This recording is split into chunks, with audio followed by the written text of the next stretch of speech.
नमस्कार साथियों, ज्ञान विविधि संस्कृत के ऑनलाइन यूट्यूब चैनल में मैं अरविंद पारिक आपका पुनः हार्दिक स्वागत करता हूं। अपने गुप्त वंश की शासन चल रहा था, जिसमें हमने स्रोतों की पहले बात की थी, परिचय की बात की थी, उसके बाद में प्रमुख जो राजा थे उनकी बात की थी। उसके बाद में जो सेकंड कक्षा थी उसमें हमने गुप्त जो राजवंश के प्रमुख जो राजा थे, जो संस्थापक थे श्रीगुप्त, उसके बाद में घटोत्कच राजा बनते हैं जो दोनों महाराज कुमार की उपाधि धारण करते हैं। उसके बाद में समुद्रगुप्त चंद्रगुप्त प्रथम सूरी बनते हैं, और जो महाराजा धीराज की उपाधि धारण करते हैं वास्तविक संस्थापक होते हैं। और उनकी आपकी कुमार देवी से ये लिच्छवी राजकुमारी कुमार देवी से ये विवाह करते हैं।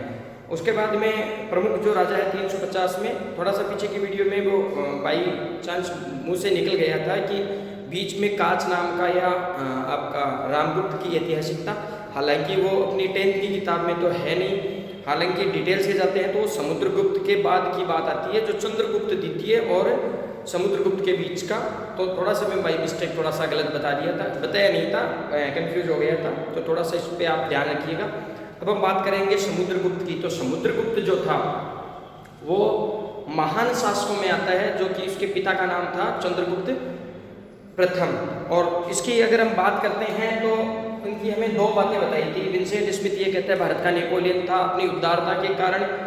ये कहा जाता है कि प्रयाग प्रशस्ति में हमें एक लाइन मिलती है, प्रयाग प्रशस्ति में एक लेख मिलता है जिसमें ये कहा जाता है कि समुद्रगुप्त की उदारता के कारण, समुद्रगुप्त की उदारता के कारण लक्ष्मी व सरस्वती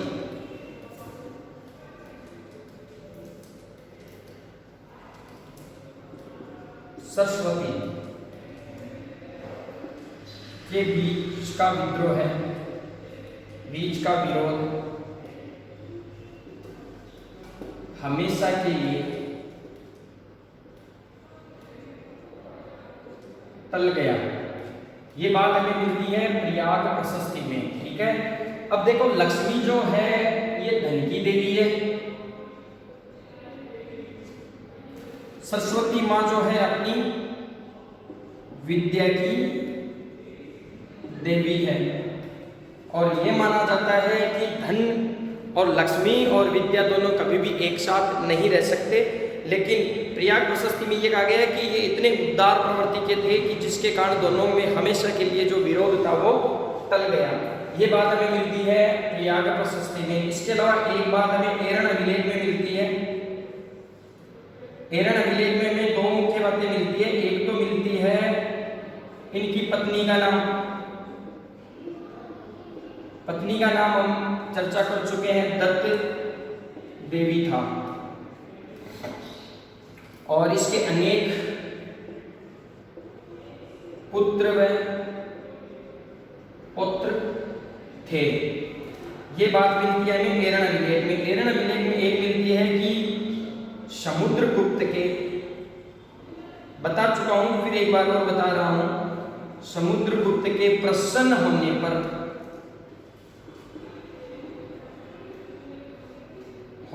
कुबेर व नाराज होने पर या रुष्ट होने पर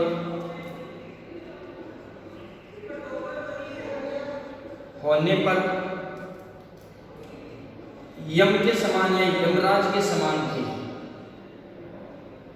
ये अगर पूछ लेते कि किस गुप्त शासक में, दो तरीके से पूछ सकते हैं, इसका क्वेश्चन और इसका क्वेश्चन। एक तो हमें ये पूछ सकते हैं कि किस में ये बात लिखी गई है, दोनों सेम सी है, कंफ्यूज मत हो जाना। एक हमें मिलती है प्रयाग प्रशस्ति में, दूसरी हमें मिलती है एरण अभिलेख में। और दोनों किसके लिए कही गई है? समुद्रगुप्त के लिए।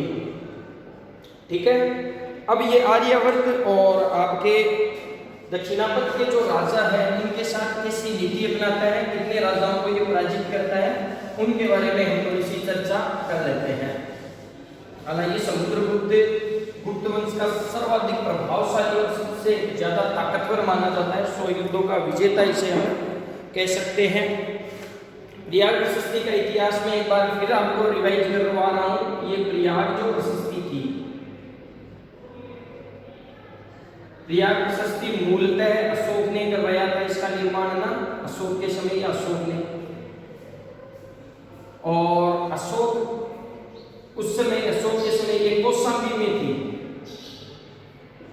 मध्यकाल में एक राजा होता है, महान शासक होता है अकबर, जो अशोक की नीतियों पर चलता है, वो इसको लाता है प्रयाग में। प्रयाग है आपका इलाहाबाद में। तब ये प्रयाग प्रशस्ति कही जाती है। और इसके जो मूलतः लेखक जो थे वो हरिशेन जी थे। कुल 33 पंक्तियां हैं इसमें, ये ध्यान में रखना भी कितनी है, 33 है, 33। ठीक है।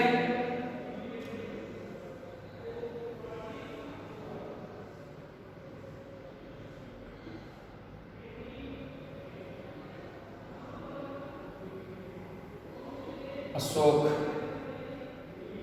फिर समुद्रगुप्त, अकबर लाता है, और इस पर जहांगीर, बीरबल का उल्लेख और गंगा अवतरणी का भी हमें इसमें जानकारी मिलती है। ये थोड़ा सा ध्यान रखना, जहांगीर और बीरबल के लेख भी हमें इसमें मिलते हैं। इसमें हमें आर्यावर्त के जो उत्तर भारत के 9 राजा थे,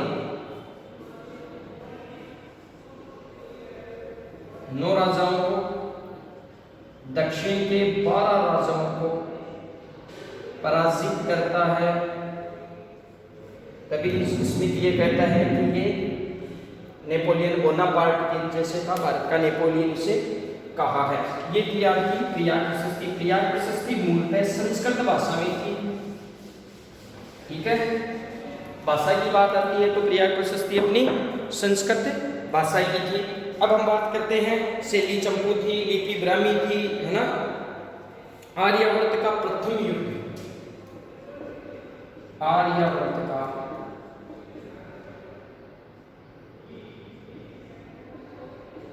प्रथम युद्ध। ठीक है, यहां हम चर्चा करते हैं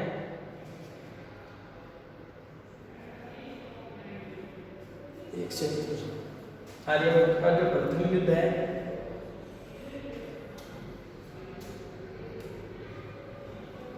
आर्यावर्त का प्रथम युद्ध।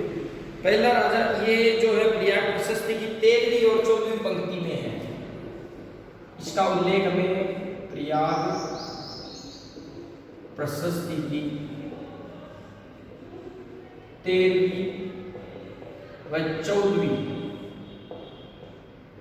पंक्ति में है।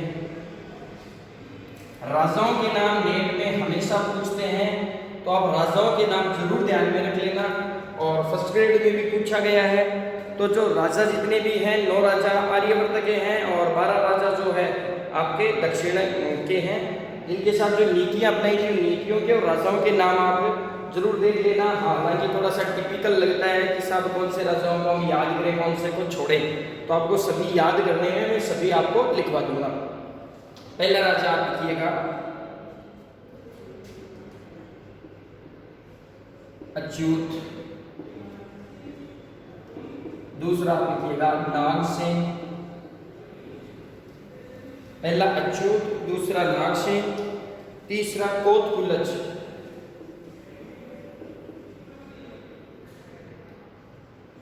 कोतकुलज या कोलज भी आता है, कोतकुलज या कोत।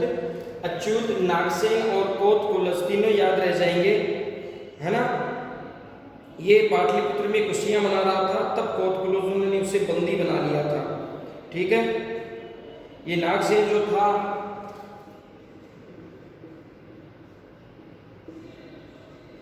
ये ग्वालियर में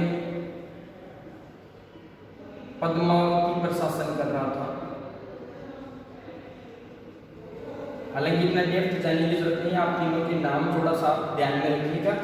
ये खुशियां मना रहा था और इसने बंदी बना लिया गया था। तो ये 3 राजा है, 13वीं 14वीं लाइन में हमें मिलता है। कोतकुलजों ने उसे बंदी बना लिया था। ठीक है, अब हम बात करते हैं दूसरा जो है दक्षिणापथ।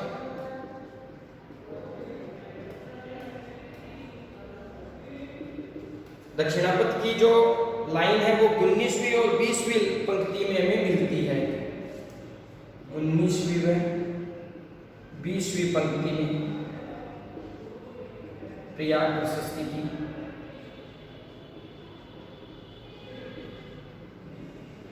ये है आपकी 13वीं और ये आपकी 14वीं।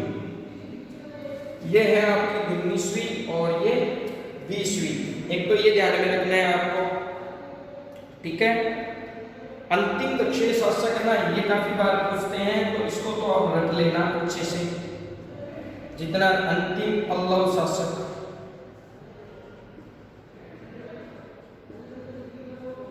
विष्णु गोप होता है, very very very very important है, रख लेना भी इसको। कौन सा होता है? विष्णु गोप अंतिम पल्लव शासक होता है। ये दक्षिण का अंतिम शासक कांची का पल्लव शासक होता है। कहाँ का होता है? अंतिम दक्षिण शासक कांची का होता है।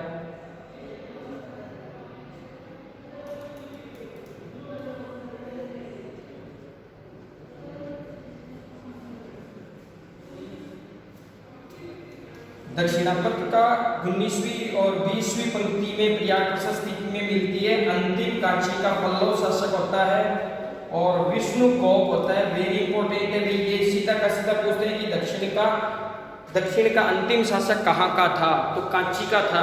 कहाँ का था? कांची का था। कौन सा था? विष्णु गोप था। ये सबसे इंपॉर्टेंट है, जो जितने भी 12 राजा हैं उनमें सबसे इंपॉर्टेंट ये है, अंतिम था और कांची का था। तो ये दोनों का पूछते हैं कि अंतिम कौन सा था। सीधा का सीधा प्रश्न आता है, काफी बार पूछा गया है, इस पे थोड़ा सा आप ध्यान दे लेना। ये आप 3 राजाओं को पहले रहता है और 9 को बाद में रहता है ना। तो 3 अपने हो गए, अच्युत, नागसेन और कोट कुल्लच।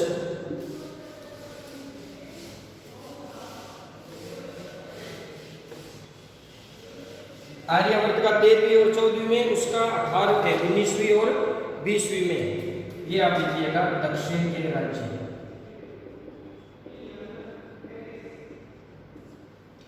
दक्षिण के राज्य और एक तरफ आप लिखो राजा।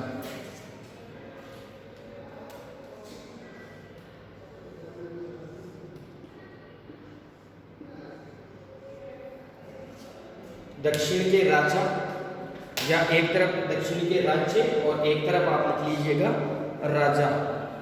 पहले लिखिएगा कोराल। कोराल यहां का शासक था मनराज। दूसरा आप लिखिएगा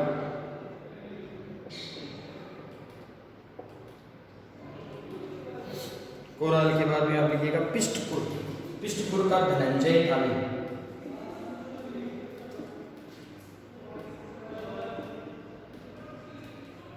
पिष्टपुर का धनंजय। तीसरा आप लिखिएगा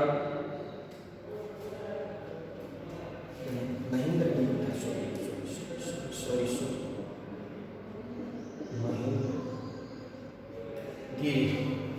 पिष्टपुर का महेंद्रगिरी। फिर है कौशल का भी महेंद्र है। ये दोनों सेम ही है, दिक्कत नहीं होगी। कौशल का महेंद्र। चौथा राजा आप लिखिएगा महाकांत्र का।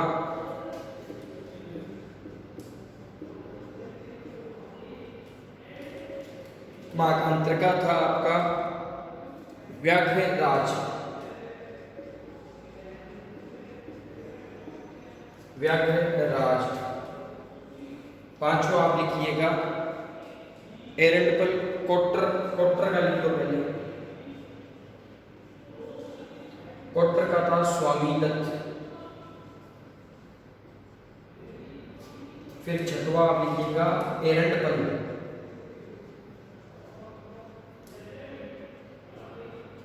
एरंडपल का था आपका दमन। एरंडपल का था दमन। अवमुक्त का था नीलराज।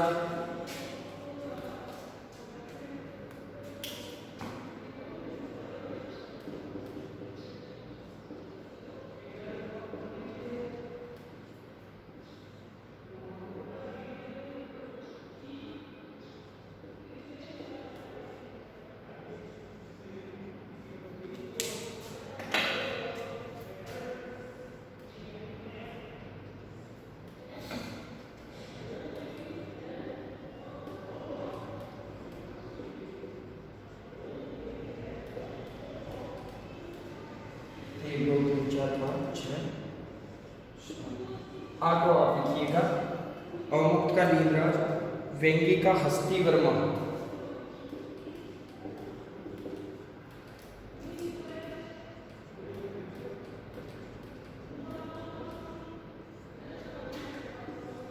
चार राजा और हैं मुख्य मुख्य। तो 9 आप लिखिएगा पालक का उग्रसेन,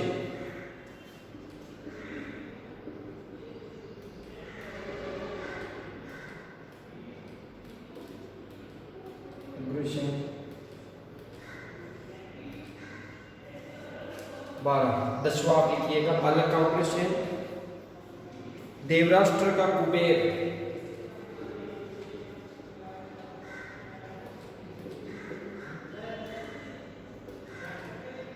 देवराष्ट्र का कुबेर, कुस्तलपुर का धनंजय था। ये थोड़ा सा मेरे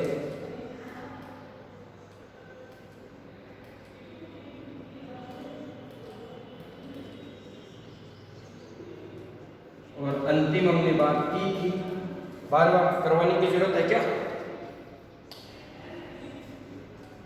कांची का था, बता चुका हूं मैं। विष्णु वो कौन सा शासक था? पल्लव शासक था। ठीक है, एक बार थोड़ी सी चर्चा कर लीजिएगा। आर्यवर्त का प्रथम जो था, दक्षिण के जो राजा थे उनमें पहला था कोराल का था मंडराज, पृष्ठपुर का महेंद्रगिरी, कौशल का महेंद्र, महाकांत्र का व्याघ्रराज था, कोटर का स्वामीदत्त था, एरंडपल का दमन था, अवमुक्त का नीलराज था और वेंगी का हस्तिवर्मा था, पालक का उग्रसेन था, देवराष्ट्र का कुबेर था, कुस्तलपुर का धनंजय था और कांची का पल्लव शासक जो है आपका विष्णुगुप्त था। इसमें सबसे इंपॉर्टेंट जो है वो आप लिखिएगा, एक तो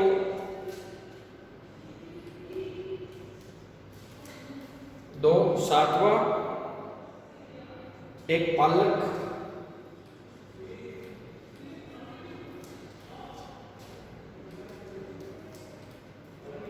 ये थोड़े से इंपॉर्टेंट है भाई,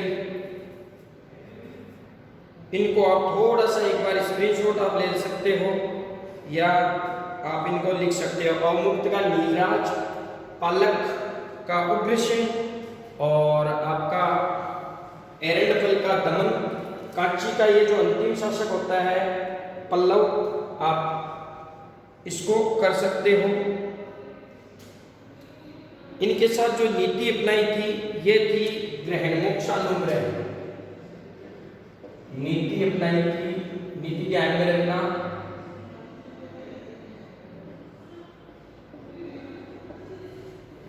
ग्रहण मोक्षानुग्रह। जो दक्षिणी के जो राजा थे उनके साथ एक नीति अपनाई गई थी ग्रहण मोक्षानुग्रह। इसका अर्थ होता है जड़ मूल से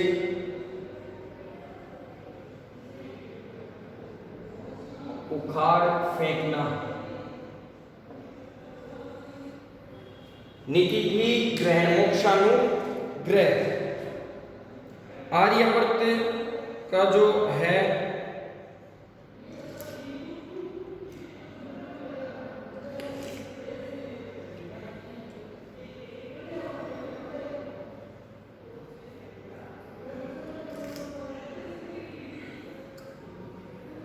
दिग्विजय ग्रहण मोक्ष जड़मूल से उखाड़ देना होता है प्रश्नोद्धरण की, थोड़ा सा मैं कंफ्यूज हो गया था। ये ग्रहण मोक्षानुग्रह आप ध्यान रखिएगा, न कर देना ना विलय करना। धर्म विजय की एच.सी. रायचौधरी जो है वो इसको धर्म विजय की संज्ञा दी है। ये पूछा गया है कि किस विजय को धर्म विजय की संज्ञा दी है, तो एच.सी. रायचौधरी, हेमचंद्र रायचौधरी ये कहते हैं कि इसके साथ जो है वो ग्रहण मोक्षानुग्रह की नीति अपनाता है, जिसका अर्थ होता है न विलय करना, मात्र करद बनाकर छोड़ देना, न विलय करना। एक सेकंड लिख देता हूं। न विलय करना, मात्र करद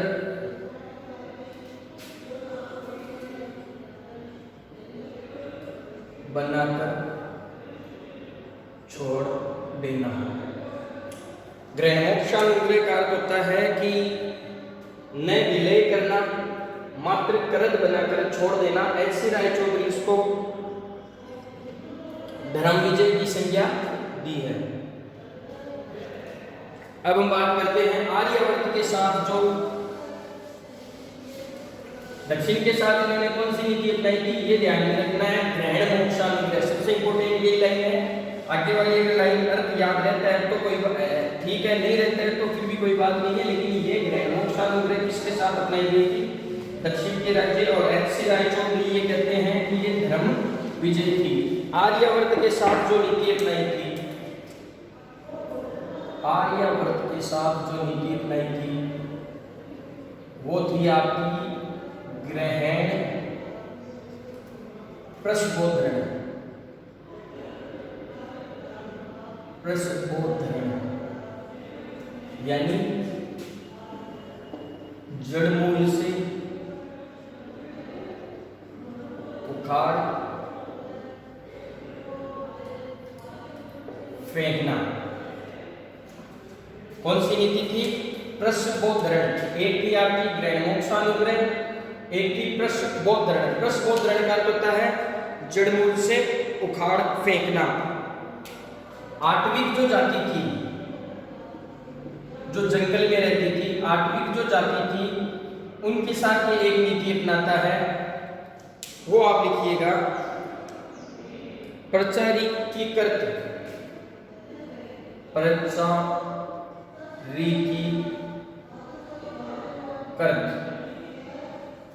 कौन सी नीति अपनाता है, प्रचारीकीकृत, सेवक बना देना। इसका अर्थ होता है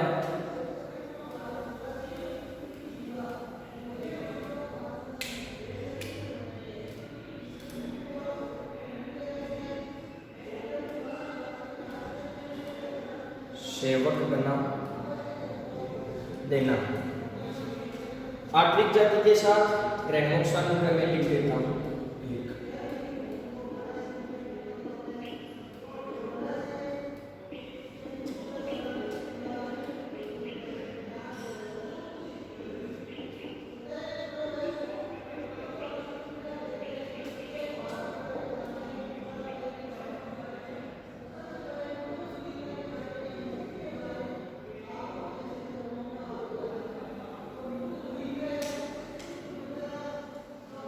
देखो ये अपनाता है आर्यवर्त के साथ, ये दक्षिण के साथ,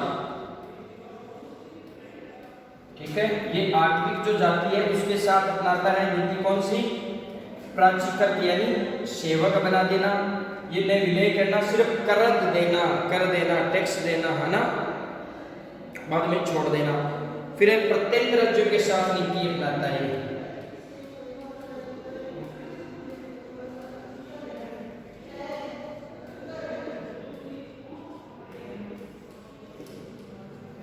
प्रत्येक राज्य के साथ नीति अपनाता है सर्व ज्ञान नाकरण,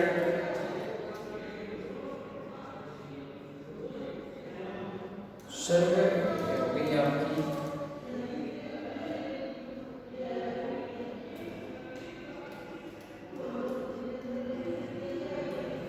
सर्वकर्ताना व्याकरण। इस नीति कौन सी है, प्रमाणागमन। देखो परिणामागमन।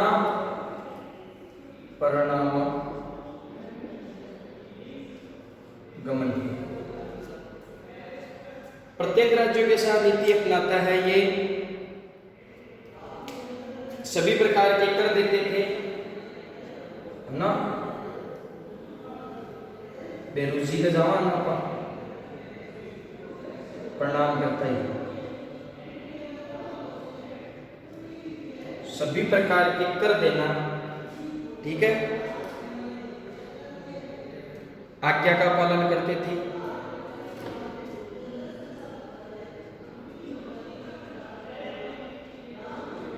और प्रणाम, है ना। ये दोनों थोड़े से इंपॉर्टेंट है, प्रस्बोधरण और ग्रहण मोक्षानुग्रह। ये देख लेना, प्रत्येक राज्यों के साथ ये सर्वे करदाना व्याकरण प्रणामागमन, सभी प्रकार के कर देना और आज्ञा का पालन और प्रणाम करना। फिर बनाता है ये विदेशी राज्यों के साथ। विदेशी राज्यों के साथ एक तो ये बनाता है वैवाहिक संबंधी बना लेता है, एक से अपने जो परिवार के वंश के जो लड़के थे उनके साथ ये विवाह है ना। तो विदेशी राज्यों के साथ आप लिखिएगा।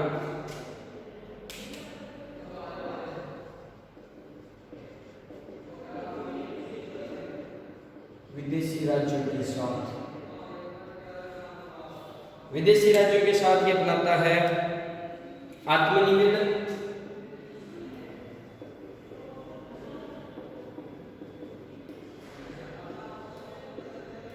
कन्योपायन। आत्मनिवेदन से आप जानते हो, आत्मनिवेदन शिष्ट होकर, कन्योपायन अपनी जो विदेशी जो राजा थे वो अपनी पुत्री का विवाह इनके वंश के साथ करते थे। ठीक है। तीसरी है आपकी गरुड़ मंतक।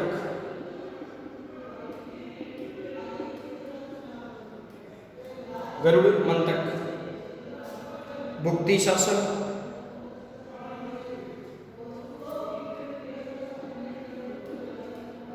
बहुत बढ़िया है। आप इतनी याद रख लेना, याद नहीं होगी मुक्ति याचन वगैरह ऐसे, तो आप गरुड़ मंतक इतनी याद कर देना। समानु यानी देखो गरुड़, इससे ये याद है गरुड़ की मुद्रा में बैठ कर,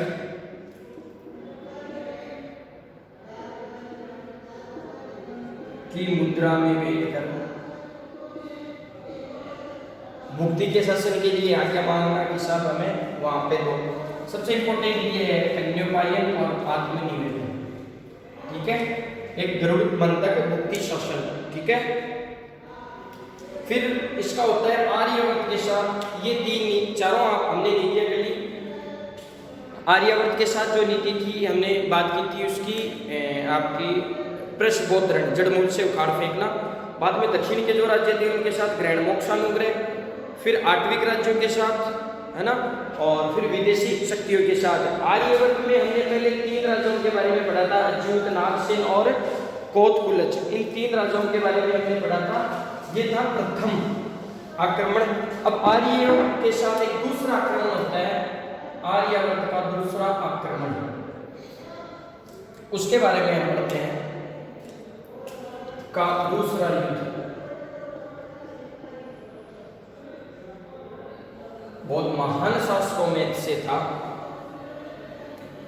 इसकी उल्लेख जो है 21वीं पंक्ति में है। 13, 14, 19, 20, 21। 13, 14 पहली में आर्यवर्त, 19, 20 दक्षिणापथ और 21 जो है वो फिर आर्यवर्त की जो तीसरी राजधानी है उसमें। इसमें जो प्रमुख राजा थे रुद्रदेव। दूसरा में मिलता है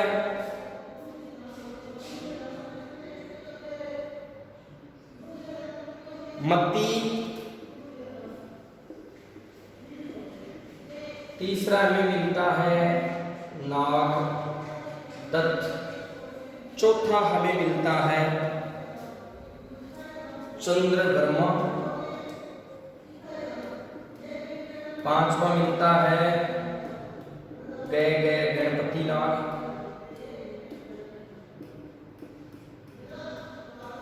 छठवा मिलता है हमें अच्युत, नंदी और बलवर्मा।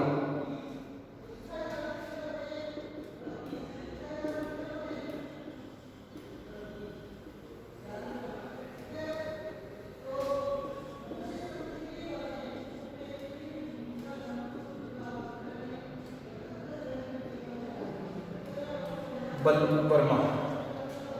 एक बार राजाओं के नाम फिर से आप लीजिएगा, रुद्रदेव, मती, नागदत्त, चंद्रवर्मा, गैगय, गणपतिनाथ, नागसेन, अच्युत, नंदी और बलवर्मा। 3 पहले हमने पढ़े थे, है ना। उसमें अच्युत पहले भी था, ठीक है। और फिर है आठवीं राज्यों के साथ भी 21वीं पंक्ति में है, ये हमने बात कर ली थी इन राज्यों की। विदेशी शक्तियों का जो मिलता है हमें 23वीं और 24वीं पंक्ति में मिलता है।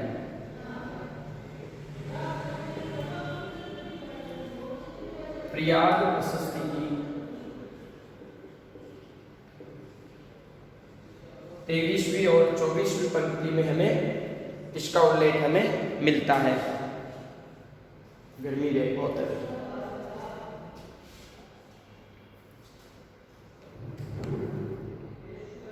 अब बात करते हैं, ये आर्यवर्त के 9 राजा हो गए, है ना। पहले 3 राजाओं को यह रहा था, फिर दक्षिण के जो 12 राजा थे उनके हमने नाम लिख लिए थे। चारों की हमने जो मुख्य जो थी, हालांकि विदेशियों के साथ 2-4 कुषाणों के साथ जो उपाधियां थी उनकी हमने चर्चा नहीं की है, वो बहुत ज्यादा डीप हो जाता है। अगर आप चाहो तो एक ही उपाधि आप लिख दो, देवपुत्र शाहमुगरई। हालांकि कुषाण नहीं पूछेंगे, इनको छोड़ दो आप। बेसिक अपना जो रीड के सिलेबस के अनुसार जो है हम उन पर ही चर्चा करते हैं। अब बात करते हैं हम समुद्रगुप्त के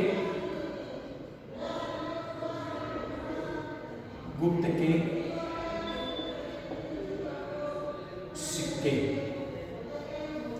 देखो, संगीत का प्रेमी था, सिक्कों पर वीणा बजाते हुए दिखाया गया है, ये इंपॉर्टेंट है। समुद्रगुप्त के जो सिक्के हैं उनमें सबसे इंपॉर्टेंट जो है वो यही है। पहला है गरुड़ प्रकार के सिक्के,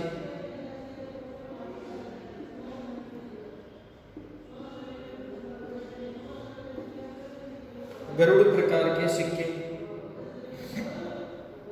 धनुर्धरधारी प्रकार के सिक्के,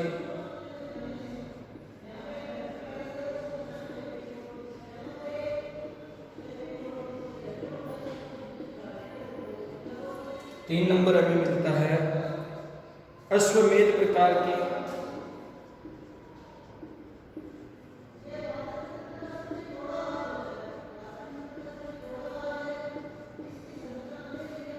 अश्वमेध प्रकार के सिक्के, और आपके परशुधारी प्रकार के सिक्के।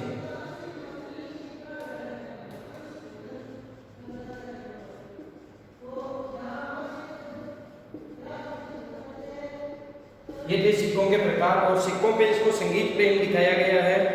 धनुर्धरधारी में इसकी उपाधि अप्रतिरथ मिलती है। इन सिक्कों में इसकी एक उपाधि मिलती है अप्रतिरथ। इसका अर्थ होता है महान योद्धा, अप्रीतम योद्धा, जो कभी जीता नहीं जाता, महान योद्धा, ठीक है। इसमें सिक्कों में हमें मिलता है 100 युद्धों का विजेता।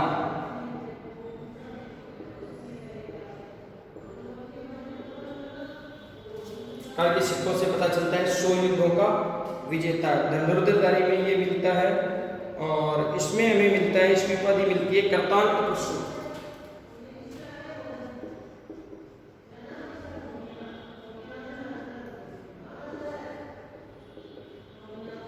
ये भी उपाधि है, ये भी उपाधि है। इन सिक्कों में हमें जानकारी मिलती है। अश्वमेध वाले में हमें क्या मिलता है, सॉरी ये मिलता है इसमें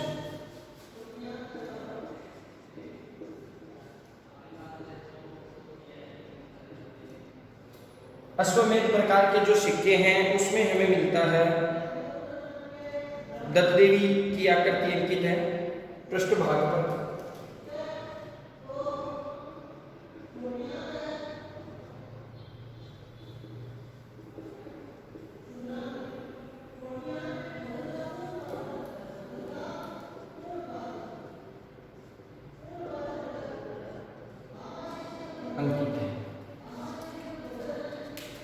ये हो गए अपने एक प्रमुख जो हमने यहां पर बात की थी, वीणा वादन, है ना, प्रकार। ये सिक्के अगली राजस्थान बोर्ड की जो पुस्तक है उसमें भी आपको इसका चित्र दिखाई दे जाएगा। एनसीईआरटी की जो पुस्तक है उसमें भी आपको मिल जाएगा। इस सिक्कों के मुद्रालेख के रूप में महाराजा धीराज श्री समुद्रगुप्त, ये उपाधि मिलती है इसमें, महाराजा धीराज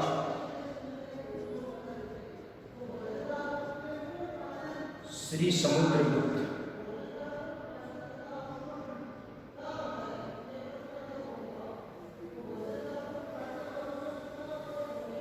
समुद्रगुप्त वीणा वादन प्रकार के जो सिक्के हैं उन पे हमें मिलती है।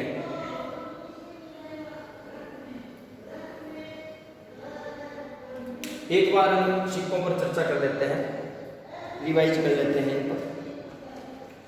समुद्र प्रकार के सिक्कों में सबसे इंपॉर्टेंट हमें ये कला प्रेम ये दर्शाता है, संगीत प्रेम, है ना। जो माँ सरस्वती के हाथ में होती है वीणा, तो संगीत प्रेमी ये लगता है। मैंने बताया था सिक्कों से हमें आर्थिक स्थिति का पता चलता है, हमारी जो कला और संस्कृति है उसका पता चलता है। तो संगीत प्रेमी था, इस प्रकार से ये वीणा बजाते हुए सिक्कों पर दिखाया गया है। वीणा जो है वो अपनी माँ विद्या की जो देवी माँ सरस्वती है उसके का प्रमुख उसके हाथ में हमें दिखाया गया है। अगर देवता का पूछ ले तो ये थोड़ा सा ध्यान में रख लेना।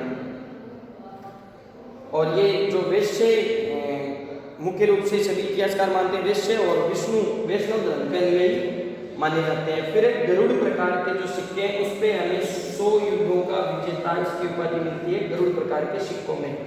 धनुर्धरधारी प्रकार के जो सिक्के हैं इसमें हमें प्रतिरथ की उपाधि मिलती है जिसका अर्थ होता है महान योद्धा। अश्वमेघ प्रकार के जो सिक्के हैं, अश्वमेध, मेध भी मेघ नहीं है, के सिक्कों में पृष्ठ भाग पर उसकी पत्नी दत्त देवी की आकृति इसके साथ अंकित हमें मिलती है। फिर है परशुधरधारी, इसमें हमें एक उपाधि मिलती है कृतांत परशु। देखो परशु परशु परशु परशु तो दिक्कत नहीं होगी इसमें, है ना। कृतांत परशु अगर आ जाता है कि कृतांत परशु किस में मिलता है तो हमें जो आपका परशुधरधारी जो सिक्का है उस पर। फिर वीणा वादन सबसे इंपॉर्टेंट जो है वो यही है आपका महाराजा धीराज श्री समुद्रगुप्त है, ये उपाधि इस पर हमें मिलती है। अब हम अगली कक्षा में एक 2-4 लाइनें और है आपकी जो मुख्य लाइनें हैं वो हम कर लेते हैं इसी कक्षा में। कल फिर हम चंद्रगुप्त द्वितीय के बारे में अध्ययन करेंगे। मुख्य 5 या 7 बातें जो है प्रयाग प्रशस्ति के बारे में हम अध्ययन कर लेते हैं कि प्रयाग प्रशस्ति में क्या है क्या नहीं है। एक साथ हम लिख लेते हैं प्रयाग प्रशस्ति। देखो प्रयाग प्रशस्ति के बारे में लगभग मैंने बता दी थी। मूलतः कौशाम्बी में था और अकबर के समय जहांगीर ने इसे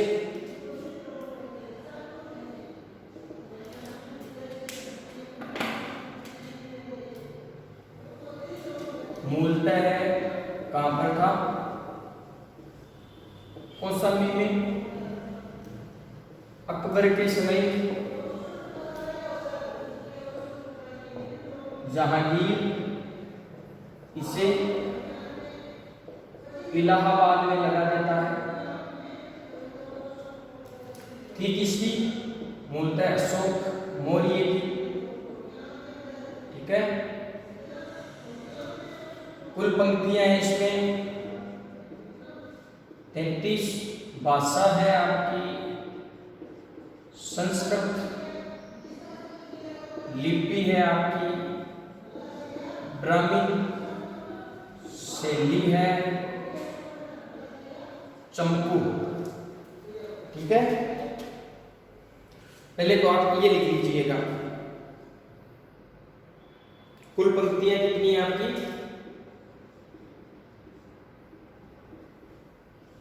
33। सीधा का सीधा भी हमने बात की थी 19वीं 21वीं, है ना, 13वीं 14वीं 24वीं, तो ये पहले आप लिख लीजिएगा।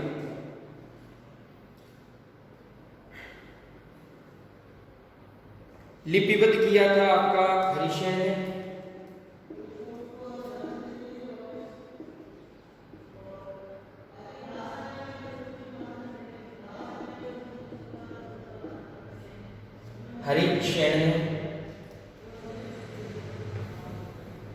इसमें ये लिखा गया है समुद्रकालीन इतिहास का दर्पण भी इसे कहते हैं। प्रयाग प्रशस्ति को क्या कहा जाता है?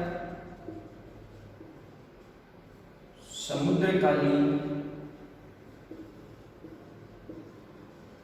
इतिहास का दर्पण। किसको? प्रयाग प्रशस्ति को कहा गया है समुद्रकालीन इतिहास का दर्पण। पाषाणों पर खुदी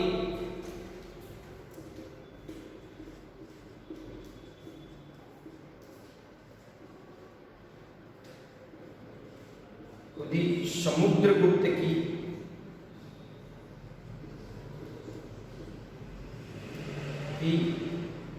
आत्मकथा। ये भी किसके लिए प्रयोग हुआ है? आपका प्रयाग प्रशस्ति के लिए भी कहते हैं। ठीक है। इसके अलावा हम मुख्य मुख्य बातें इसकी पर चर्चा कर चुके हैं।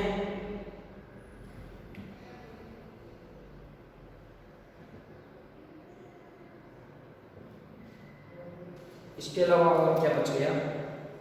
इसमें समुद्रगुप्त द्वारा किया गया जो अश्वमेध यज्ञ था उसका उल्लेख, समुद्रगुप्त द्वारा किए गए अश्वमेध युद्ध का उल्लेख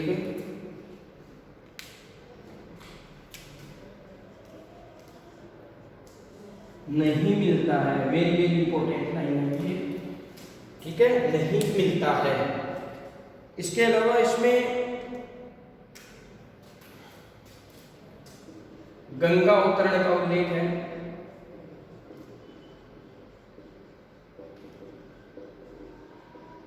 अगर पूछ ले कि गंगा अवतरण का उल्लेख हमें किसमें मिलता है? प्रयाग प्रशस्ति में गंगा अवतरण का उल्लेख हमें मिलता है।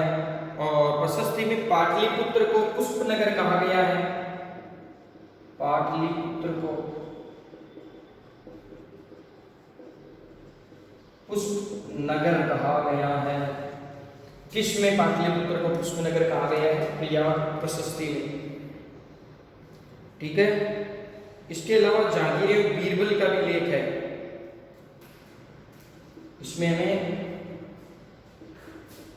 जहांगीर व बीरबल, इसका मूल नाम बीरबल का महेश दास होता है। मूल नाम ना बीरबल का महेश दास होता है। जहांगीर व बीरबल का उल्लेख मिलता है। जहांगीर का जो लेख है वो फारसी में है।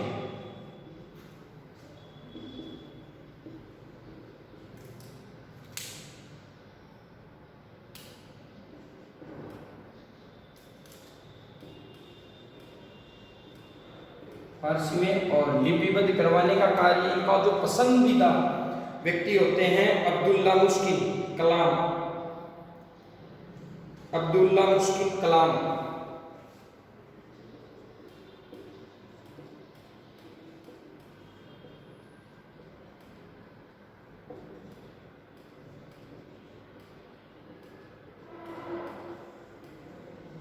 ये लिपिबद्ध करता है। और ये जहांगीर का पसंदीदा लेखक होता है। पसंदीदा लेखक होता है। ठीक है। इसमें राज्यसभा का उल्लेख है।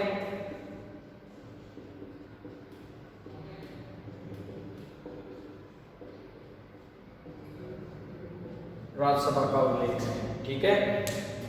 ये आप इसका स्क्रीनशॉट ले लीजिएगा। ठीक है।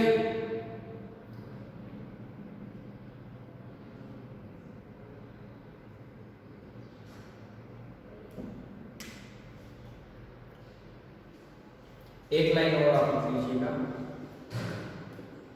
फ्लीट महोदय जो है, फ्लीट ने इसे प्रयाग प्रशस्ति को मरणोत्तर अभिलेख कहा है।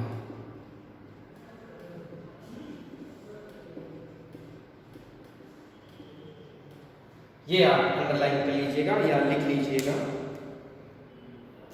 ठीक है। एक बार हम इसको रिवाइज कर लेते हैं, थोड़ा सा इसको देख लेते हैं, है ना, फिर अपना जो कंसेप्ट है वो क्लियर हो जाएगा। प्रयाग प्रशस्ति जो है, देखो प्रयाग प्रशस्ति अशोक मौर्य की थी, मूलतः कौशाम्बी में थी। अकबर के समय जहांगीर इसे इलाहाबाद के किले में लगवा देता है। कुल पंक्तियां हैं इसमें 33। भाषा इसकी है संस्कृत। लिपि जो है वो है ब्राह्मी, शैली है चंपू शैली, ठीक है। लिपिबद्ध किया था हरिशेन ने। समुद्रगुप्त कालीन इतिहास का दर्पण इसे कहा जाता है। समुद्रकालीन इतिहास का दर्पण इसे कहा जाता है। पाषाण काल पर खुदी समुद्रगुप्त की आत्मकथा इसे कहा जाता है। समुद्रगुप्त द्वारा किए गए अश्वमेध का युद्ध का उल्लेख ये नहीं करता है। इसके अलावा इसमें राज्यसभा का उल्लेख हमें मिलता है, गंगा अवतरण का उल्लेख मिलता है, पाटलिपुत्र को पुष्प नगर कहा गया है, जहांगीर और बीरबल का लेख हमें मिलता है। जानकारी के लिए बता देता हूँ, बीरबल का मूल नाम जो था वो महेश दास था। ये जहांगीर इसका फारसी में करवाता है अनुवाद, जो पसंदीदा लेखक से करवाता है उस लेखक का नाम हमें मिलता है अब्दुल्ला मुश्किल कलाम। अब्दुल्ला मुश्किल कलाम एक इतिहासकार में है, फ्लीट महोदय, वो ये कहते हैं ये मरणोत्तर यानी मरने के बाद में मरणोत्तर अभिलेख भी इसे कहा गया है। ये थी साहब प्रयाग प्रशस्ति की मुख्य बातें। और समुद्रगुप्त की जो 9 राजाओं का और जो 12 राजाओं का और प्रमुख जो सीमांत जो राज्य थे वो विदेशी राज्य थे, उनके साथ किए गए युद्ध और उनकी पंक्तियां जो मैं आपको बता चुका हूँ उनका उल्लेख भी हमें प्रयाग प्रशस्ति में मिलता है। अच्छा तो बच्चों कल जो है हम अपना अगला टॉपिक रहेगा चंद्रगुप्त द्वितीय, स्कंदगुप्त जो प्रमुख जो शासक है आपके, और उसके बाद में कला संस्कृति और इसका जो प्रशासन है उसके बारे में अध्ययन करेंगे। तब तक के लिए धन्यवाद।